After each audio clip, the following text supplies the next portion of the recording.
Hello students, welcome to Zoology Classroom. In today's class, we are going to discuss about receptor potentials.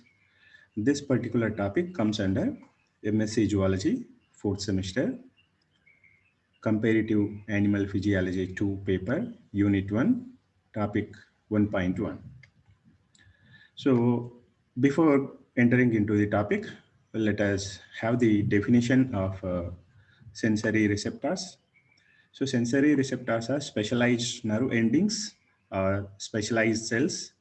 And these nerve endings are specialized cells. They are more sensitive to specific types of stimuli. And these sensory receptors are able to convert stimulus energy into electrical energy. And this electrical energy is called as receptor potential. So stimuli are of different types. Uh, Stimulus could be a light ray, a stimulus could be a sound wave, a stimulus could be a temperature, a stimulus could be a touch or any other thing. So different types of stimuli will be there. So to receive this stimulus, different types of nerve endings and different types of specialized nerve cells will be there. These specialized nerve endings or specialized nerve cells are called as sensory receptors. And these sensory receptors, upon receiving the stimulus, they will convert the stimulus energy into electrical energy. And this electrical energy is called as receptor potential. Later, this receptor potential will be converted into action potential in the neurons. And this action potential will be propagated or transmitted to the central nervous system. So before the action potential is generated, first receptor potential will be generated. So receptor potential will be converted into action potential. So in this lecture, we will know what are the properties of receptor potentials and how it is generated. So here in this slide, we can see different types of sensory receptors.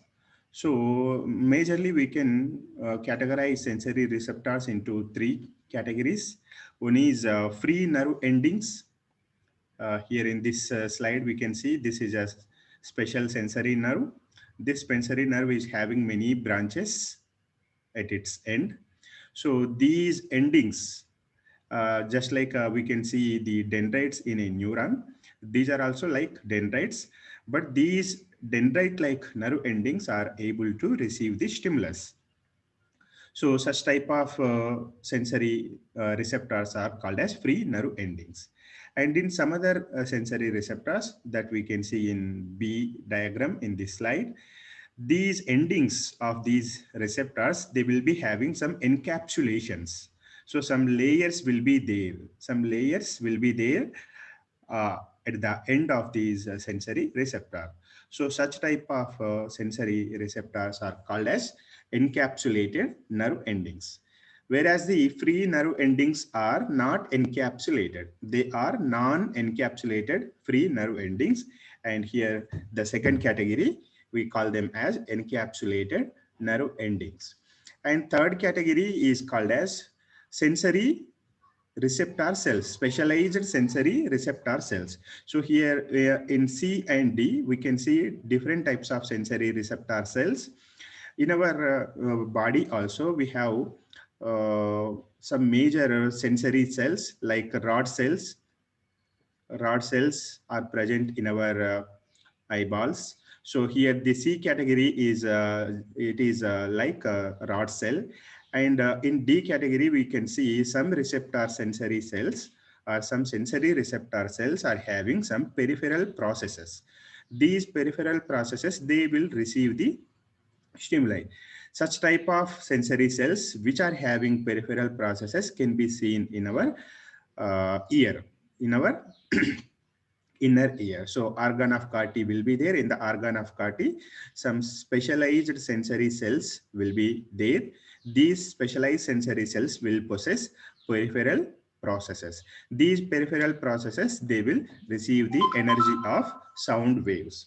So, and we can see some other type of sensory receptors also in our nose and in our tongue. So these are also have different type of structure. So all the C and D, so both the C and D, these two can be categorized into one type only. These are sensory cells. So totally three types of sensory receptors are there in our body. One is free nerve endings, second one is encapsulated nerve ending, third one is sensory cells. Sensory cells are present on our tongue, in our nostrils, in our eyes, and in our ears. So in these four organs, we have sensory cells, and these A and B, free nerve endings and encapsulated nerve endings, are present remaining parts of the body, like throughout the skin, and interiors of our body also will be having these two types of sensory receptors. So on the whole, we can say that sensory receptors are three types. One is free nerve endings, second one is encapsulated nerve endings, third one is sensory cells. So here we can also categorize or we can classify the receptors based on where they are present. The receptors which are present inside our body are called as interoreceptors. The receptors which are present on peripheral parts of our body, and the receptors which receive the stimulus coming from outside of our body are called as exteroreceptors. So let us see interoreceptors. They are present inside our body and they will receive the stimulus generated inside our body. So these interoreceptors again are classified into two categories. One is visceroreceptors and third one is proprioceptors. So visceroreceptors or visceroceptors are four types. Stretch receptors, they are present in our heart and they will receive the stretch signals or stretch stimuli of heart muscles. Second one is baroreceptors, they are present in blood vessel muscles. So they also receive the pressure of the blood pressure, pressure of the blood flowing through these blood vessels. Third one is chemoreceptors. These chemoreceptors are present in gastrointestinal tract or in our alimentary canal. And fourth one is osmoreceptors. These osmoreceptors are present in our urinary tract and brain. They will receive osmolarity changes in our body fluids. And second category in interoreceptors or interoceptors is proprioceptors or proprioreceptors. So they are of five types. First one is muscle spindle. These muscle spindles are present in muscles. And second one is Golgi tendon. It is present in tendons and ligaments. And third one is Pacinian corpuscle. This Pacinian corpuscle is present in fascia and ligaments and in muscles, and are all, in all these organs are also we can see Pacinian corpuscles, and in skin also we can see Pacinian corpuscle. And free nerve endings, these free nerve endings are also present in all these organs. And fifth one is hair cells. These hair cells are present inside our ear in vestibular apparatus. And coming to exteroceptors are classified into three categories: cutaneous receptors, chemoreceptors, and teloreceptors or telereceptors. And cutaneous receptors are five types. First category receives touch stimuli. Examples for this touch stimulus receiving cutaneous receptors are Meissner corpuscle and Merkel disc. And pressure receiving receptors are Pacinian corpuscles.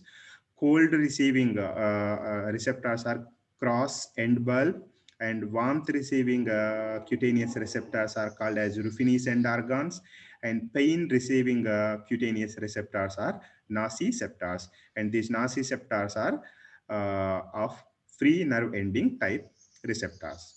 Coming to chemoreceptors, they are present in our taste buds are on our tongue, and smell receptors are present in our nostrils or olfactory receptors. And telereceptors, they are present inside our eyes and inside our ears. And these rods and cones present in retina, they are receiving vision stimuli. And hair cell present in organ of Carti, they will receive hearing or sound waves. So these are the different types of sensory receptors and their structures: free nerve endings and expanded tip of a receptor. So tip of a receptor can be expanded into many branches or a network like structure so that it can receive stimulus. to a greater extent. And tactile hair, this tactile hair, these receptors are present underneath our hair on our body. And rufinescent organs, they will receive temperature differences. Golgi tendon apparatus, it is present in our muscles, and it will receive the muscle movements of our body.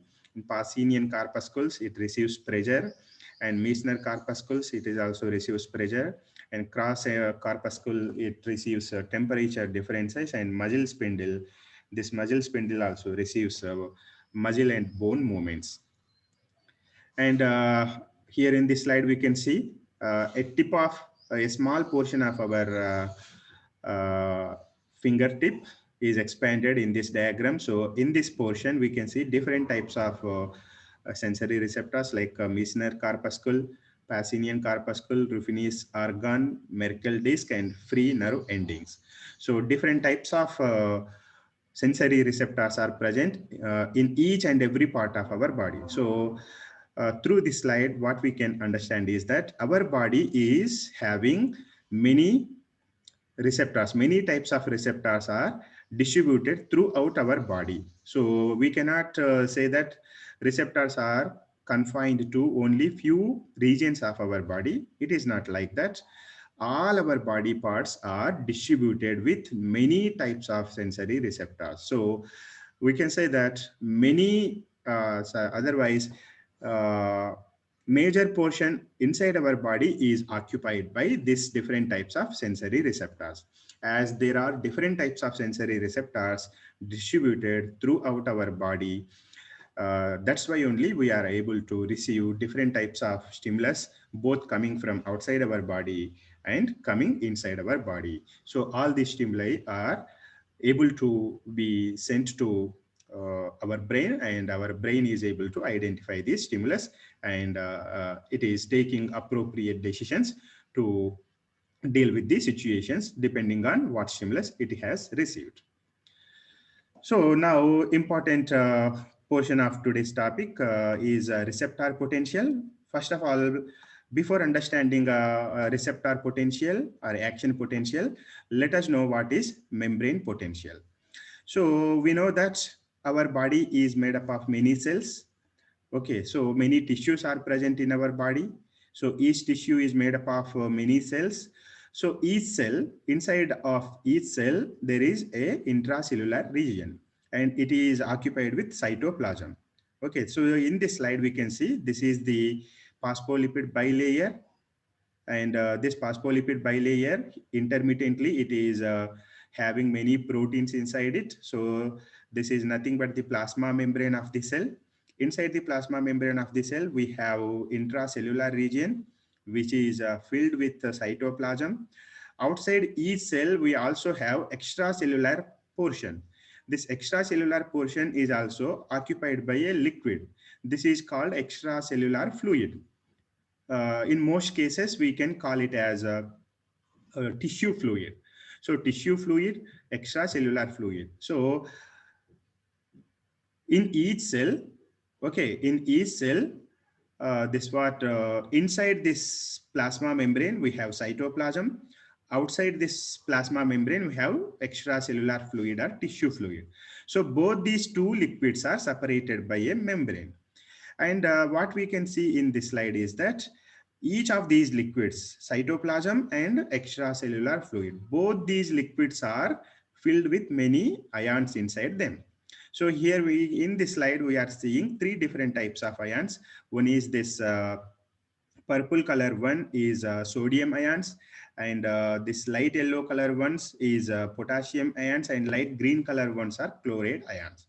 So normally when there is no stimulus is given to a cell, inside the cell we can see more potassium ions are present. See here in this slide, 4, 6, 10, 14 potassium ions are present in the cytoplasm. But in the outside of the cell, that means in the extracellular fluid, only one potassium ion is present. So under normal conditions, when there is no stimulus is given to a cell or a receptor, inside the receptor cell, more potassium ions will be there. Outside the cell, less potassium ions will be there. And coming to the sodium ions, it is reverse. So outside the cell, more sodium ions will be there. Inside the cell, less sodium ions will be there. And chloride ions are also outside the cell, more chloride ions will be there. Inside the cell, less chloride ions will be there. So there are differences in the ionic concentrations. So these differences, they are causing the membrane potential. Okay, they are causing the membrane potential. So outside, more positive ions will be there. Okay, so these sodium ions are having more in number than potassium ions inside.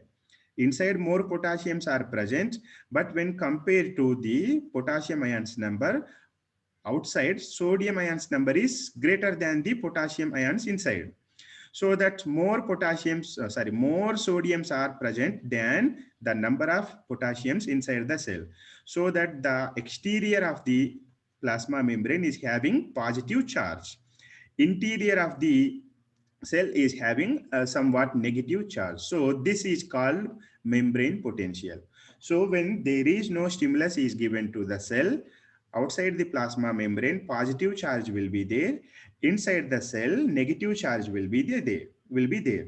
So this charge differences are causing some potential, some electricity, some power, current power to this cell. So this is called membrane potential. So what is membrane potential? Membrane potential is nothing but the differences of ionic concentrations when no stimulus is given to the cell. So this is present in all types of our cells inside our body. So this type of membrane potential will be present in the nervous cells.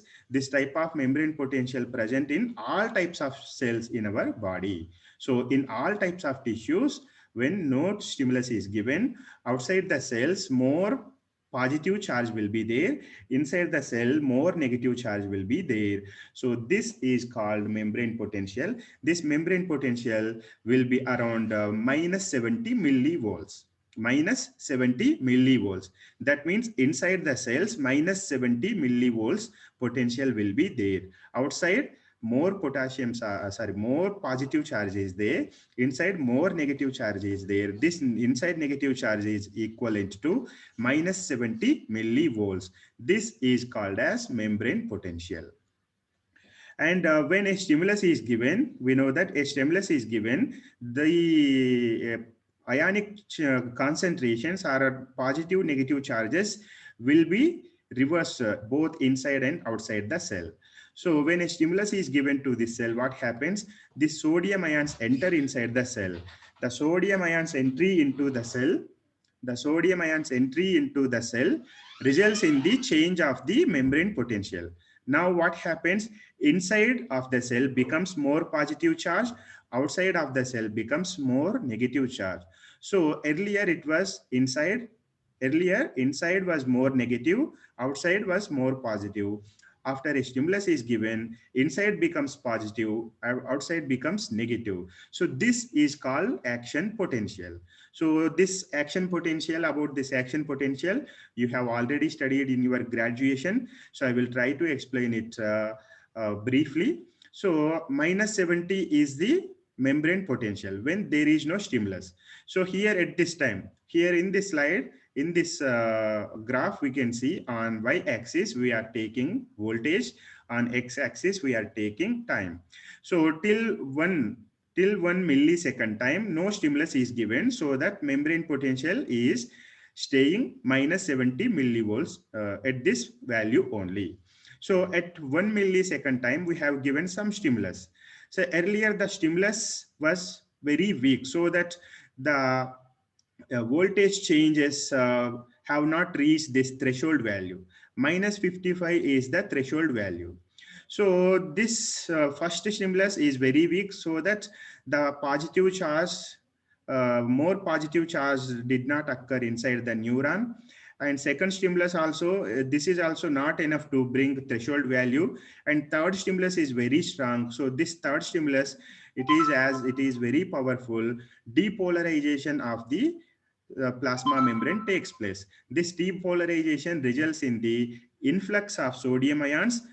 And as the sodium ions enter inside the cell, inside the cell, more positive charge will be initiated. This more positive charge, it leads up to, it goes up to plus 40 millivolts inside the cell. So minus 70 to plus 40, it is around 110, around 100 to 110 millivolts difference will be there. This millivolts difference, this positive charge, increase in the positive charge inside the cell is called as action potential. So immediately after it reaches the 40 millivolts second, immediately then what happens after this peak, the potassium ions, okay, potassium ions will be going in out of the cell. So as the potassium ions go out of the cell, again what happens, the inside positive charge starts decreasing. This is called repolarization. So after repolarization, for a brief period of time, hyperpolarization also will be there. In this repolarization and hyperpolarization period, what happens, again the resting state or resting potential will be initiated, will be again, it will be reinstated. So this is about action potential. So what we can understand from this graph is that when a stimulus is given, sodium ions enter inside the cell. This results in the depolarization. After a small gap of time, after a small period of time, again repolarization takes place. This repolarization, again, it will reinstate the earlier state. After some time, what happens, resting state will be, again, it will be reinitiated. So this resting state again ensures the inside more negative charges and outside more positive charges. So this is what that happens. This is what that happens in the action potential. So here, now let us come to the what is receptor potential. Not only receptor potential, generator potential also will be there. So two types of receptor potential and generator potentials will be there. So let us know what is the difference between receptor potential and generator potential. So receptor potentials, usually they will occur in the free nerve endings, and generator potential, they will occur encapsulated nerve endings or encapsulated nerve cells, or we can say in special sensory nerve cells. So in special sensory nerve cells, encapsulated nerve endings, generator potentials will be generated. In free nerve endings, receptor potentials will be generated. So what is the difference between generator potential? So generator potentials occur in specialized nerve endings, and stimulus opens the ion channel so that sodium ions enter inside the cell, so that inside the cell some potential, positive potential will be generated. This positive potential is called as receptor potential. So local current flow opens ion channels so that nearby sodium gated channels will be opened, so that many sodium ions enter inside the cell, so that this finally this receptor potential will be generated in the receptor. And if the threshold is reached, then what happens? This receptor potentials will generate action potential. Okay, this receptor potentials generate action potential. This generator potentials will generate action potential. So what is receptor potential? So receptor potentials occur in separate receptor cells. Stimulus opens ion channels, so like sodium channels. So this sodium channels opening leads to the influx of sodium into the cell, so that inside potential will be increased. This increased potential is called as receptor potential. This receptor potential also will be aided by the chemical messengers. These chemical messengers also, they will open the ion channels, and these ion channels finally they will allow the influx of sodium ions inside the cell. After sodium ions enter into the cell, what happens? Receptor potential will be generated. So this receptor potential finally, if it reaches the threshold value, action potential will be generated. So to some extent, receptor potential and generator potential both are same. Okay, so the only difference is that generator potential will be generated in specialized nerve endings. Receptor potential will be generated in separate receptor cells. So these receptor potentials, they will receive chemical stimuli. Generator potentials will be initiated in those cells, they will receive physical stimuli. So here, to understand this thing, let us go back to the previous slides.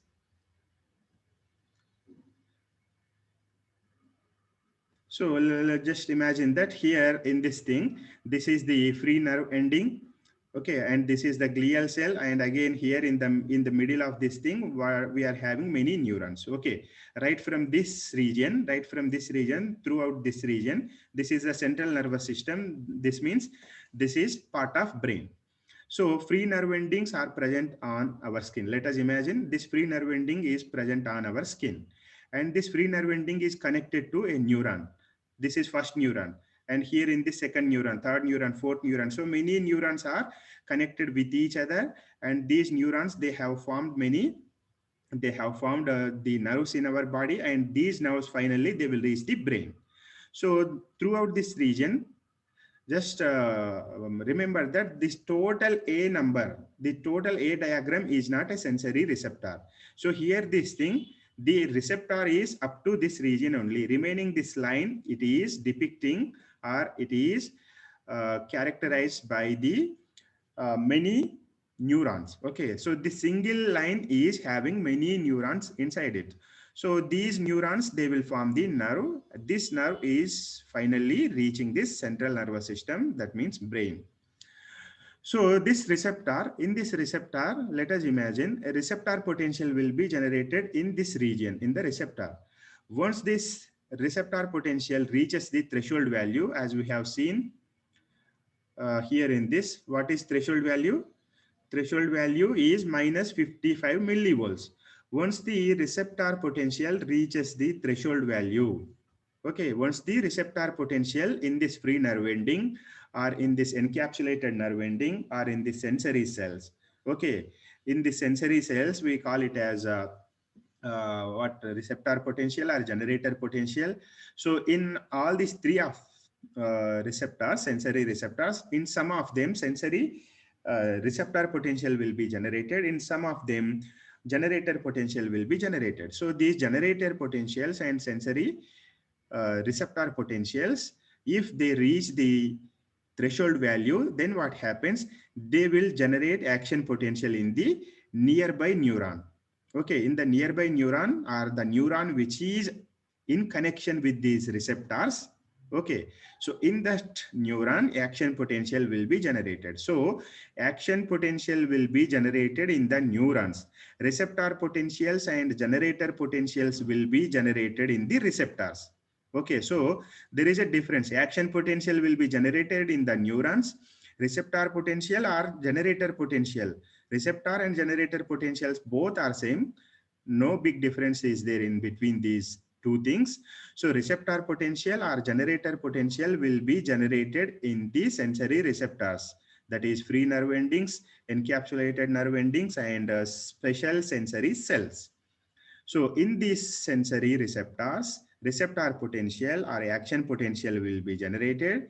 If this receptor potential or action potential reaches the threshold value, then in the attached or in the connected neurons, action potential will be generated. This action potential through the synapses, it will finally reach as the central nervous system and brain. In the brain, we will come to know what is happening on our body and what type of information is being received from these receptors. So brain will be identifying depending on the action potential received by this nervous system. So this is about this receptor and action potential. So receptor potentials, receptor and generator potentials. Receptor and generator potentials will be generated in the special sensory receptors. In specialized nerve endings, we will see generator potential. In separate receptor cells, we will see a separate sensory receptor cells, we will see receptor potentials. So all these receptor potentials or generator potentials will be having 9 properties. They are amplitude, duration, spread, excitability, stimulus strength, specificity, intensity discrimination, adaptation, and summation. Let us see of these properties. First one is amplitude. So amplitude is the strength of the stimulus. So this amplitude is directly related to the strength of the stimulus. there are graded responses as opposed to the all or none character of the action potential. In the action potential, okay, let us understand this thing. So this is a receptor membrane.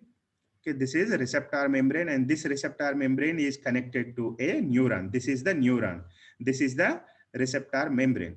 So this receptor cell, this is receptor cell, this is neuron that is connected to this receptor cell.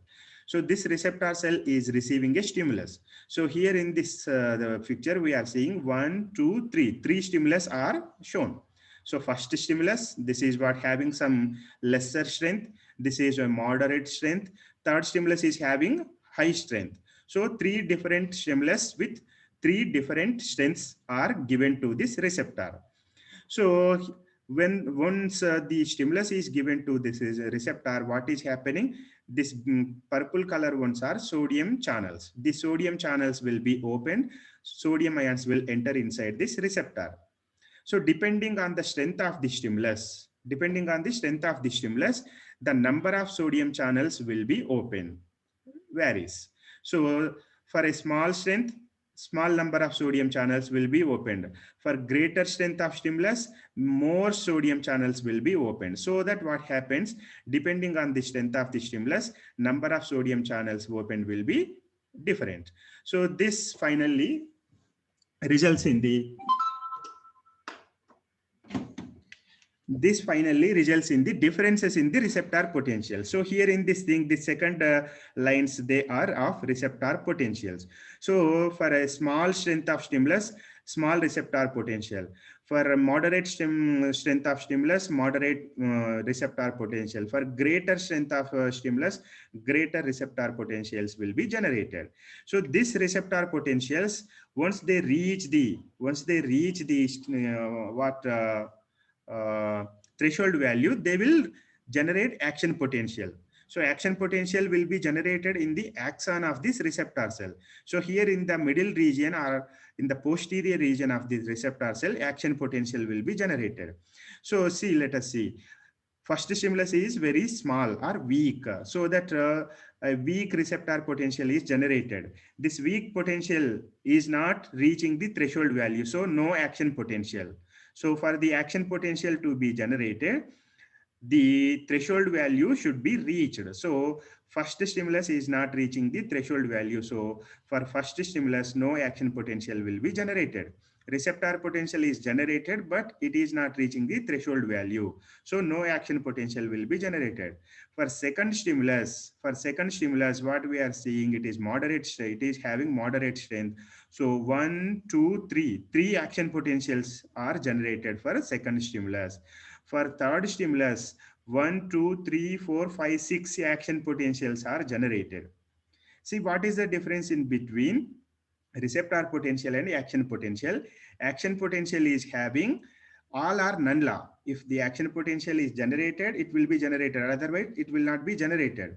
So for a greater strength of stimulus, receptor potential is single one. Only single receptor potential is generated.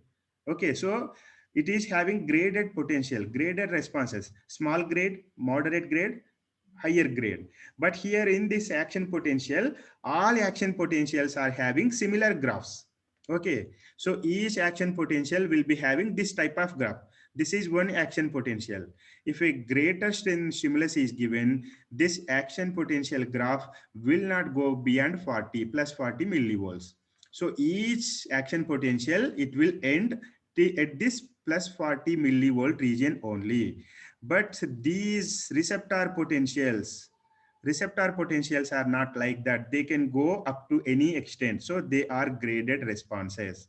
Okay, receptor potentials are graded depending on the strength of the stimulus, but action potentials are not graded potentials. They will reach up to a prescribed length only, or prescribed strength only. So that's why these action potentials are called as all or none type of responses. But receptor potentials, they are graded responses.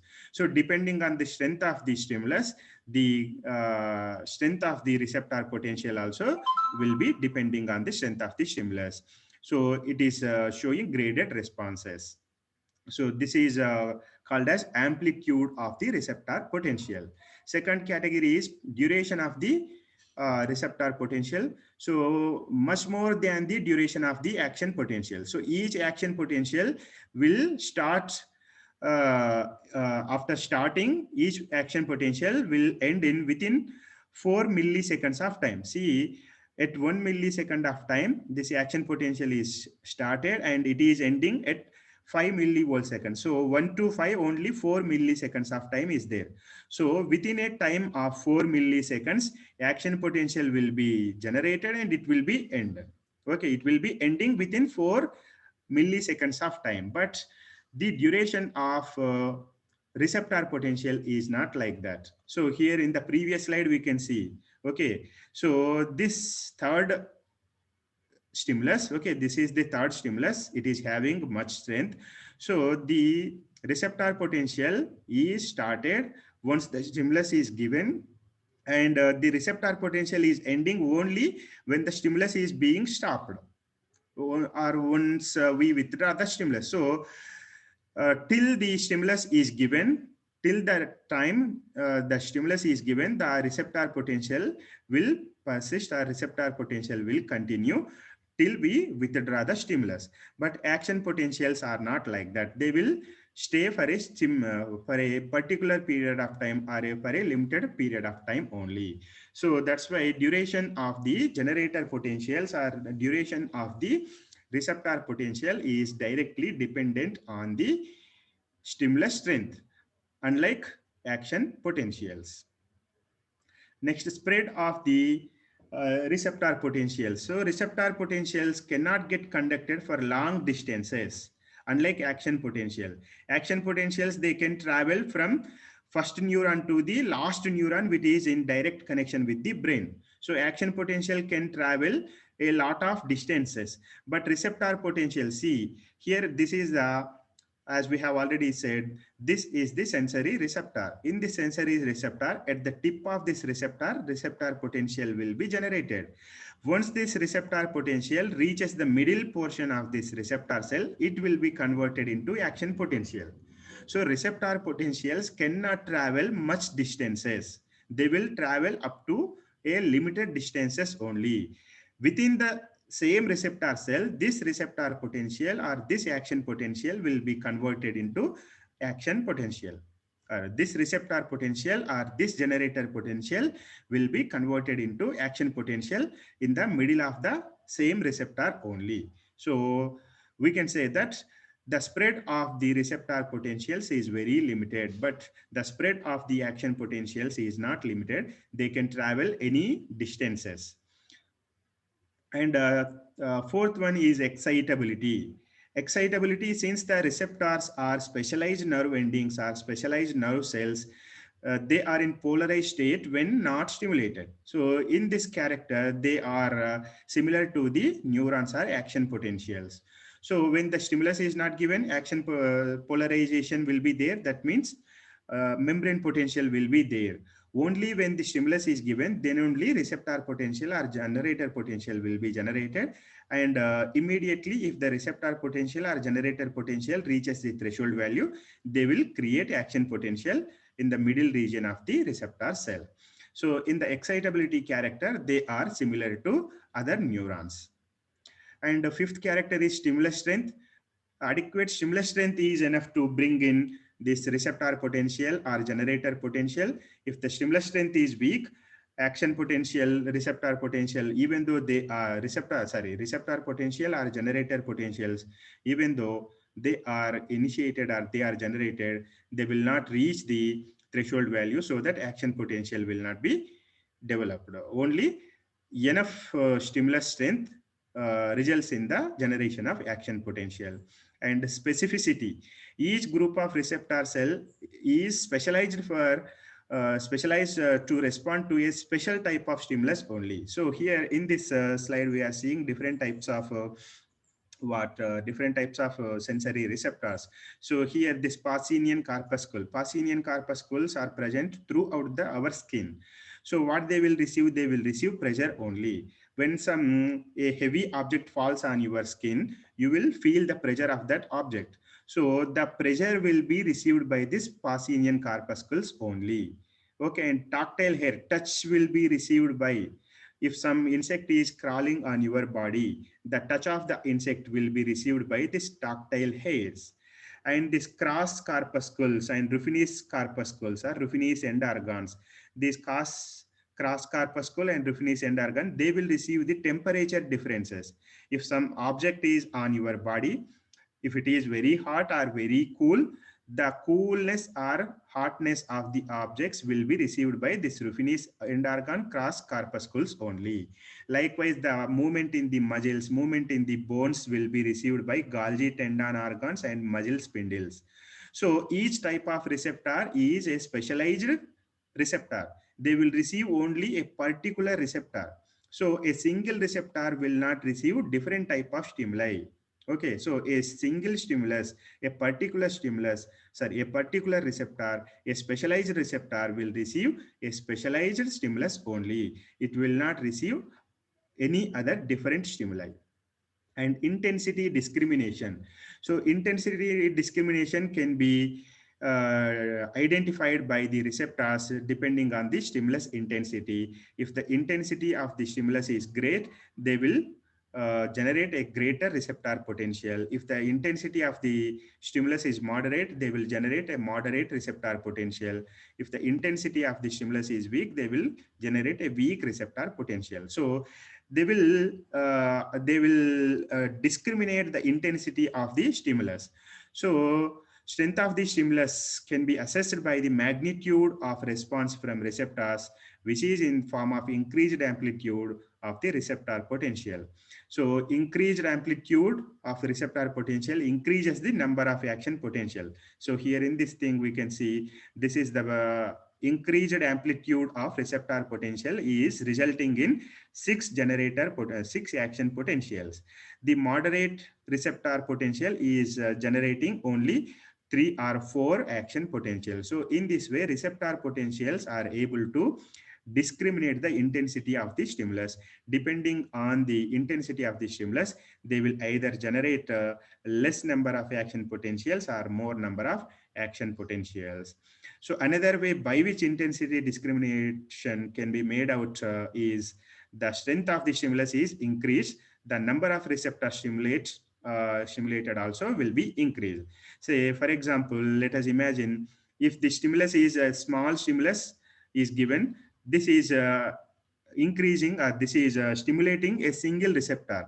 If the stimulus is big, then what happens? The neighboring receptors also will be generated. So if the stimulus is big enough, more number of receptors also will be activated, more number of receptor cells activated. Once more number of receptors activated, more number of receptor potential will be generated in all of them, and they will result in the more number of action potential. So in that way also our body, our nervous system able to identify intensity of the stimulus. And the eighth one is adaptation. So adaptation is a character by which receptors, they will stop responding to the stimulus. If the stimulus is continuously given, then what happens after some time, they will stop receiving, they will stop responding to the stimulus. So this is very, very important for us. Otherwise, we will have to continuously receiving the same stimulus, and that will create some annoyance or some disturbance to the nervous system. Say, for example, if something is on our body, in the initial step, we will receive that something is on our body. If continuously, okay, if continuously action potentials, or if continuously receptor potentials are generated in the receptor cells, then what happens? We will feel continuously the presence of that thing. So this will create some problems. So that to avoid such problems, these receptor cells and neurons, they will have a character called adaptation. So in by adaptation, they will stop responding to unnecessary stimulus. So if the stimulus is important, then only they will respond. They will create receptor potentials, and receptor potential will be converted into action potentials. If the receptor, if the stimulus is not important, If the stimulus is continuous, then they will stop responding to it. They will stop creating or generating receptor potentials. Ultimately, no action potentials will be generated. So adaptation or adaptability is a very useful character. So to make it understand, I will give you another example. For those people who wore a full shirt for the first time, let us imagine a person is there. He is wearing only half shirts for the first time in his life. Today he has wore a, okay, he is wearing a full shirt. So the person for the first time wearing a full shirt, he will feel that the presence of the cloth or the presence of the hand of the shirt, he will continuously feel. So after wearing the full shirt for few days later, he will not identify, he will not feel the presence of full shirt. So that is called adaptation. If that adaptation is not there, what happens? He will continuously feel the presence of the hands of the shirt, so that in his mind, he will not able to concentrate on any other thing. So that what happens? He will continuously feeling the presence of the shirt, so that some other important informations coming from other receptors will not be received by our brain. So some other things are important. So this is not important. So the sensory cells in the four hands will be adapted within a few days. So that what happens after few days of time, he will not feel the presence of full hands in his shirt. So this is called adaptation. So adaptation is also very, very useful character for our nervous system. And last ninth one is summation. So summation, that means summing means adding, addition.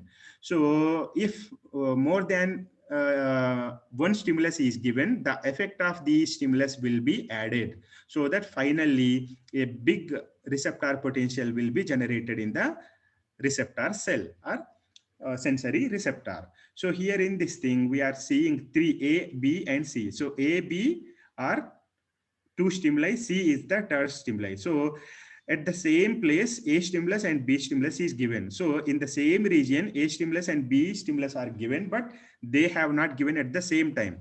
Now A stimulus is given. After some time or after a few seconds, B stimulus is given. So A and B stimulus are given in the same place, but not at the same time. And C stimulus is given at some other place. So here summation is of two types. One is temporal summation, another one is spatial summation. So in temporal summation, what happens? In temporal summations, the stimulus given at the same place but at different times will be summed up. So here A and B have given at the same place but at different types. When both the stimulus responses, or when the receptor potentials for these A stimulus and B stimulus are added, that is called temporal summation. Okay, so here in this thing, A stimulus is having less value or less intensity, B stimulus is having a greater intensity. Okay, so when these A and B stimulus are both are added, then we can see that the bigger graph will be created, or a bigger stimulus will be generated. So A stimulus is having less graph, or a less a small spike. B stimulus is also having a small spike. Once these A and B spikes are added in the third graph, pink one, we can see this third one is due to the temporal summation. So A and B receptor potentials are summated or added so that a bigger graph is generated. So this is called temporal summation. And in spatial summation, let us consider A stimulus and C stimulus only. So A stimulus is having, or it is resulting in a small graph or a small strength of the receptor potential. And C stimulus is also this brown color one. This is also generating a small potential. But once these A stimulus and C stimulus both are given at the same time, okay, A stimulus and C stimulus both are given at the same time, but they are given at different type, different places. So even though they are given at different places, as they are given at the same time, both these stimuli will be added or summated, so that summation of A and C stimulus will generate a hyper potential or a high intensity stimulus or a high intensity receptor potential. So this is called spatial summation. So the receptor cells are having this summation property, and two types of summations they can perform. One is temporal summation, another one is spatial summation. So these are the properties of receptor potentials. With this, today's topic is over. Let us meet with next topic, another topic in next class.